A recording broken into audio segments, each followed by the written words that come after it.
Hello guys, welcome to ലോപ്പാൽ. ഇപ്പോ നമ്മൾ കേട്ടോണ്ടിരിക്കുന്ന ഒരു വാർത്തയാണ് മുഹമ്മദ് കോയ വധക്കേസുമായിട്ട് ബന്ധപ്പെട്ട ശങ്കരനാരായണൻ മരിച്ചു എന്നുള്ളത്. ആരാണ് ശങ്കരനാരായണൻ? എന്താണ് മുഹമ്മദ് കോയ വധക്കേസ്? നമുക്കൊന്ന് നോക്കാം.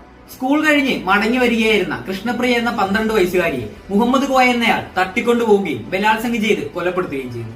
2001 കോടതി ഇയാളെ ശിക്ഷയ്ക്ക് വിധിക്കുന്നു. പക്ഷേ ഈ കേസിന്റെ കഥ മറ്റൊരു അധ്യായത്തിലേക്ക് കടക്കുന്നത് 2002 മുഹമ്മദ് കോയ ജയിലിൽ നിന്ന് ജാമ്യത്തിന് ഇറങ്ങുമ്പോഴാണ്. പിന്നീട് കേരളം കേൾക്കുന്ന വാർത്ത മുഹമ്മദ് കോയ വെടിയേറ്റ് കൊല്ലപ്പെട്ടു എന്നുള്ളതാണ്. സ്വാഭാവികമായും പോലീസ് അന്വേഷിച്ച് ആദ്യം എത്തുന്നത് ശങ്കരനാരായണന്റെ വീട്ടിലാണ്.